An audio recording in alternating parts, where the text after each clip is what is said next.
So here we go. Now, I was waiting for the Carmelo Anthony's family to speak, to come out and say something. Now, they didn't really come out and hold a press conference and say something, but they spoken very loud yesterday where their new team for the appeals process, and their new group of attorneys have been shown, and they put together a so-called Texas Dream Team. Hopefully, we can get some good news because this young man was sentenced to 35 years. We have shown the case records of incidents like this that's happened down there in Dallas, and I've shown you guys on my channel. Casey Allison got 10 years for unaliving Jose Ramirez, and this is the thing. The Casey Allen case did not get nowhere the press coverage that this case has got, where people has talked all kinds of stuff because there was a Mexican boy that was unalived in the bathroom where Casey Allison took a knife into the school. But with this, they say it's not about race, but why did it get so much coverage? Why did it go national and international? Everybody's talking about it all over the world. And you have Black Sellout Sambo celebrating this young boy getting 35 years, and you have 85% of W America celebrating. But I think help is on the way. For Karmelo Anthony, we're gonna share our screen. We're gonna get off into what I mean when I say help is on the way. Check this out. There are new developments in the case of Karmelo Anthony, who was sentenced to 35 years behind bars for the murder of Austin Metcalf. Yes, tonight a high-profile legal team announced they will be representing Anthony. NBC5's Ali Spilliards is live with the latest on this. Now, Ali, what does this mean for the next phase of this case? Well, Brian and Brittany, this comes less than 2 weeks after Karmelo Anthony filed a pauper oath, basically a request to the court for an attorney saying he could no longer afford one. That came the same day that he filed a motion saying he intends to appeal his conviction. This team of 6 prominent Dallas, Fort Worth, and Austin-based lawyers say they're coming together to represent Anthony pro bono. The team's headed by former Dallas County prosecutor Russell Wilson. It also includes Michael Ware, the director of the Innocence Project of Texas, and president of the Texas NAACP, Gary Bledsoe. Despite numerous requests, the team told us they are holding off on interviews for now, but they did release a statement saying, in part, we recognize the profound loss suffered by one young man's family and the uncertainty facing another. Our responsibility is to determine whether a legal error occurred and to ensure that every issue supported by the record is fully and vigorously presented on appeal. A couple of weeks ago, one of the attorneys now representing Anthony told me that this process takes time. He said an appeal likely wouldn't reach the 5th District Court of Appeals until the end of the year. If they have to move to the state or federal level, that could take even longer.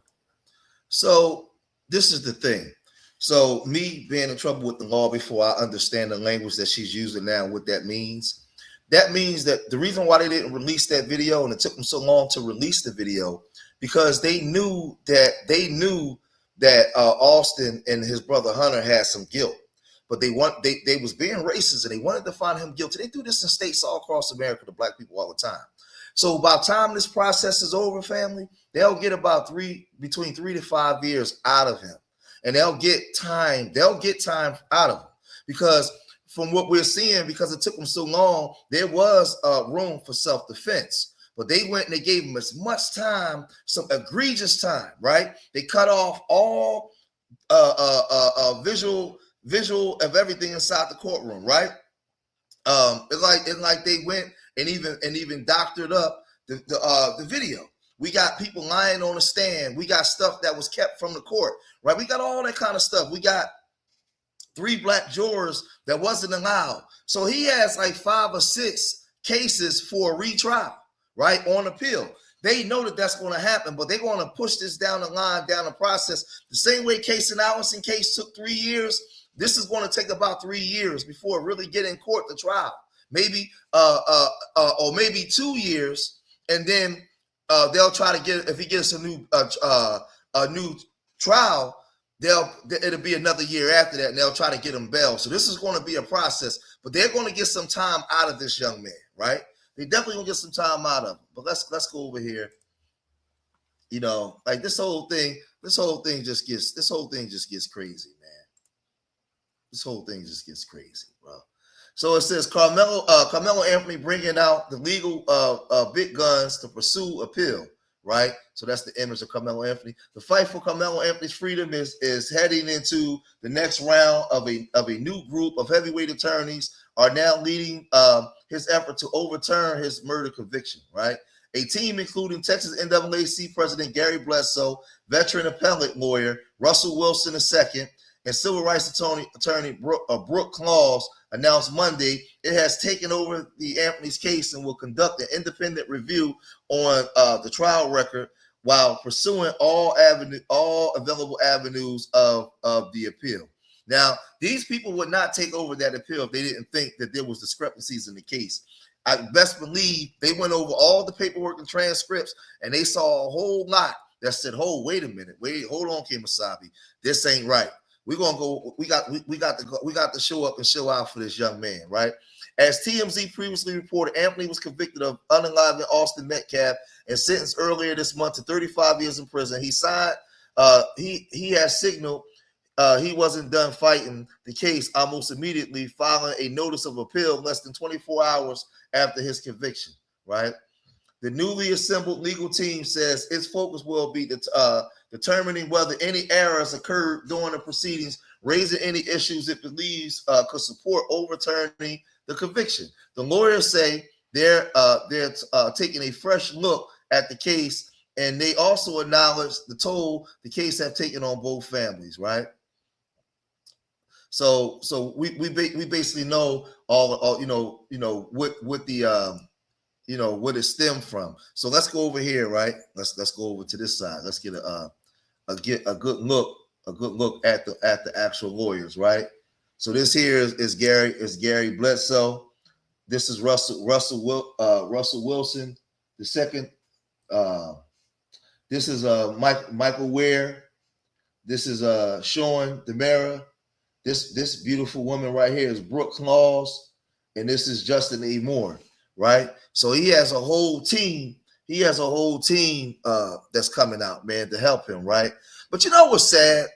When we breaking this stuff down, you got a whole bunch of Negroes, man, that's using their platforms to go against Carmelo, man, right? And this is the sad part. Oh, let me show my face for this one. The sad part about this, a lot of y'all see what these people are doing, and y'all gonna forgive them. Y'all still gonna watch their show. Y'all still gonna support him. He's using his platform, like, because he's contracted in with the dominant society to go after Karmelo, man. Let's break this down. Whatsoever. And there were 21 people, who was considered for the jury. You had your grand jury testimony and all of this other stuff going on. And there was 21 people that were talked to. There were witnesses that were in attendance. Nobody talked about Austin Metcalf falling into a knife. I don't know where that comes from. And obviously, because of how severe the penalty was, 35 years in prison. Now we know Stephen A. Snitch has a real long documented history of tearing down black men. We already know that in sports, but now he's not even in sports, right? Some things with the platform he got. Why use your platform to do this? Why not wait till the appeals process go through when he knows that there wasn't full transparency? He knows this, but this is the position that he's taking. But you guys are still watch this guy, still make excuses for this guy. We're going to take into account history from an historical perspective, from a racist perspective, and we're not going to be uncomfortable with the discrepancy that exists between somebody like Casey Allison compared to a Carmelo Anthony. I got that part. But that doesn't give us a license to then turn around and to just come up with stuff that might have been, as opposed to listening to the evidence that was actually disseminated and making reaching a conclusion based off of that. We're not even sure what evidence was disseminated because they cut off all cameras to the court.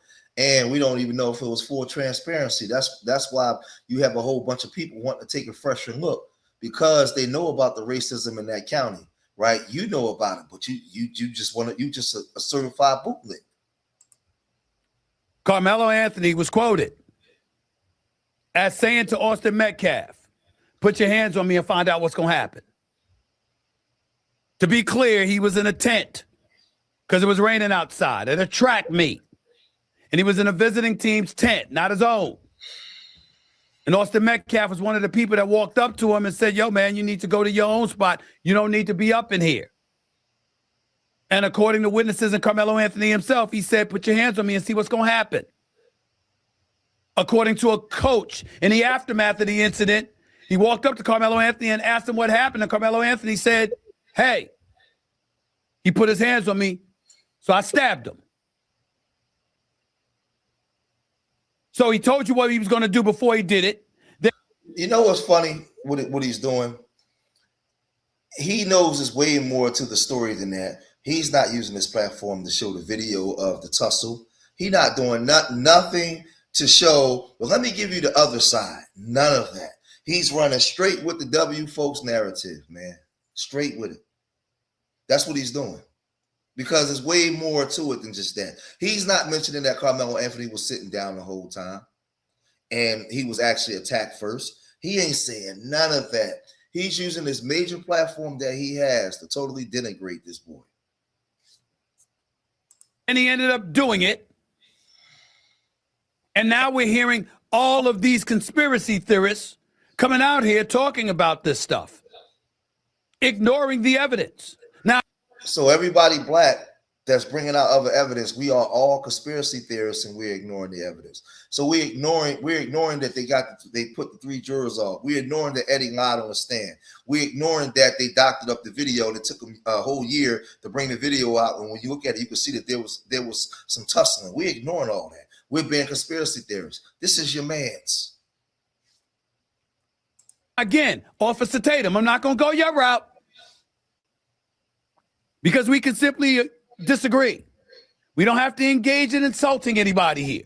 You've got people that are emotionally invested because they see a system that they think is inequitable and unequal. And as a result, they react accordingly because yet another black kid is going down with a level of severity that isn't being shared by somebody who isn't black, but comes across as having committed the same crime. Now, there's different circumstances. One involved a fight that both volunteered to confront one another about. One was getting the better of the other. Ultimately, a stabbing took place. A killing occurred. And as a result of that killing, Allison got 10 years in prison because of criminally negligent homicide as opposed to manslaughter or murder. Karmelo Anthony went the route of self-defense through the advice of his lawyers and ultimately ended up being convicted of first-degree murder. As far as I'm concerned, it wasn't a jury of his peers because there was nobody black on the jury. I got all of that.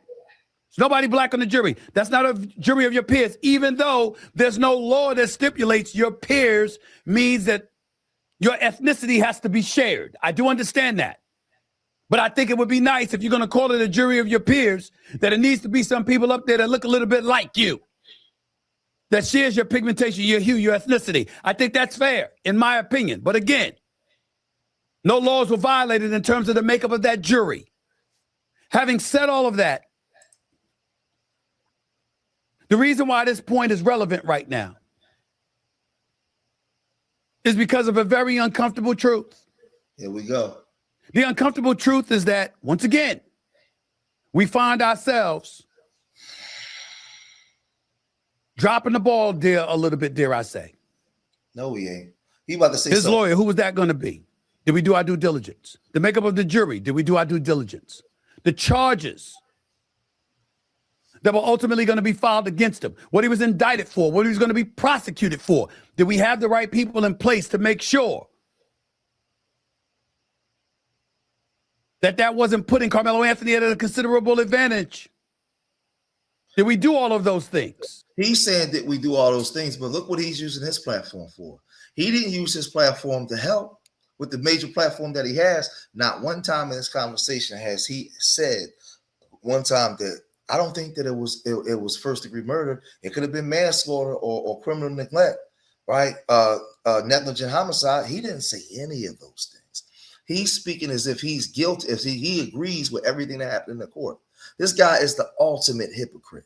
Ultimate. And he could talk to people that's slow, but when we take the emotion out, we just listen to him. You double talking, fool.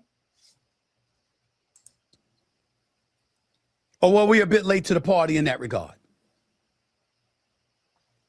And considering that one could argue that we were late to the party in that regard, for those who want to support Karmelo Anthony, who want to act like a crime. For those who want to support Karmelo Anthony, listen to what he about to say, y'all. And considering that one could argue that we were late to the party in that regard, for those who want to support Karmelo Anthony, who want to act like a crime wasn't committed, who want to act like he was completely provoked. Now you see what he just did? So if we're supporting Karmelo, we're acting like a crime wasn't committed. We're acting like he was completely provoked. This is why he's not showing you that video. Though his handlers is having him say this. This guy's a complete sellout. Just a complete sellout. And it shows you just how. That's why I tell you, do not follow these athletes and entertainers, because any of these athletes, black athlete, male athletes that still rock with him after this, it lets you know, man. That's why I'm trying to tell you, we ain't got no friends. We just got us. Instead of bringing up the fact that he had no business having a knife at a track meet, instead of acknowledging the fact that he was in no real perceived danger in terms of his life being threatened, in terms of acknowledging the fact that under no circumstances, based on the evidence of what has happened, did it warrant him stabbing somebody in the chest? He can't tell you that because he not even playing the video. He's not even giving Karmelo a fair look. He's just looking at what they said in the courtroom when we know that there's discrepancies in this with this case. He know that these black attorneys have taken over. He don't care nothing about them. These are professional black people that seen something wrong. He doesn't care about any of that. If we're going to sit up there and we're going to ignore those things, here's what we can't ignore. Here's what's unavoidable. People are going to bring this up too. Where's all this noise over what happened in Chicago on Juneteenth? Here we go. What's the relevancy for that? The relevancy for that is that we're arguing and going off and expressing hell and fury over the conviction of a guy who acknowledged he admitted he committed the crime. Told the police, it's not alleged, I did it. So we should leave him in jail for 35 years based off the discrepancies, right? Of the way that they sentence black boys as opposed to Hispanics and even whites, right? That's what he's saying. Another one he's invoking Chicago. What the hell the so-called black on black crime got to do with this? This was a crime in the school between a black boy and a white boy. So you're saying because we have black on black crime in certain cities across America, this proves that Karmelo was a vicious, violent beast, and he's justified in this because black people don't know how to behave? That's what you're saying? Because if you ain't saying that, why even bring it up? Why even bring it up? If white folks want to bring it up, let them. Why are you bringing that up on your platform? This guy is the worst of the worst, bro. Worst of the worst. See, when W folks do something to us, they look at them as a lone wolf. They don't bring up all the things they historically done to us. So why are you bringing up what we got, the problems that and the challenges that we got going on in our communities? What the hell does that got to do with Karmelo? Karmelo wasn't from it's not from Chicago. He's not from none of those communities. He come from an intact family that was living out there. So why even invoke that in this conversation? Because he put his hands on me, so I did it, according to the reports. We've got people all over the place going off, talking about police officers, talking about the court system, talking about the inequity within our legal system, et cetera, et cetera. But 39 people get shot on Juneteenth. 6 are killed. And we're not hearing anything. Why is that? I bring up... He's a damn liar. People have been complaining and fighting. I got urban nerves. We created that here in Philadelphia. Black people, and see, this is what I'm saying. He's disrespectful to black people. Black people have been crying and fighting and going into prisons and everywhere, talking to youth everywhere. They just don't bring the cameras down here to show that. He said, we're not hearing any of that. But why even invoke that? What the hell does that got to do with this Karmelo Anthony case? Absolutely nothing, unless you're trying to say that Karmelo comes from a culture of violent black beasts, right? That need to be tamed, that black children shouldn't be around other people because when you put them around other groups, this is what happened. Is that what you're saying? See, I wish I was only to challenge him on this. No emotion. We just unpack him. We just unpack him like luggage. It ain't that hard. Why would you bring that up in the context of this conversation? It don't go together. It don't go together. Because if that's the case, I could turn around and say, well, Austin went to approach him. He was afraid because of W folks' history with black folks. Look at all the things that they've done to us. He freaked out and was afraid. If you want to invoke that, I can flip it. This is the stuff that they do, man. This is the stuff these bona fide sellouts do. But Karmelo Anthony, he has some new attorneys. They're showing up. Hold on a second. His new attorneys is showing up, and I hope that they show out. Karmelo Anthony's new legal team, right? But y'all gotta let me know what y'all think. What's y'all opinion on this? What's y'all opinion on this with his new legal team? We've done our homework. People have done their homework to find out who these people expertise. But y'all let me know what y'all think. If you made it this far in the video, hit that like button, subscribe to Street Media TV. Leave your comments in the comment section. Remember, I love y'all. Till the next time. Peace.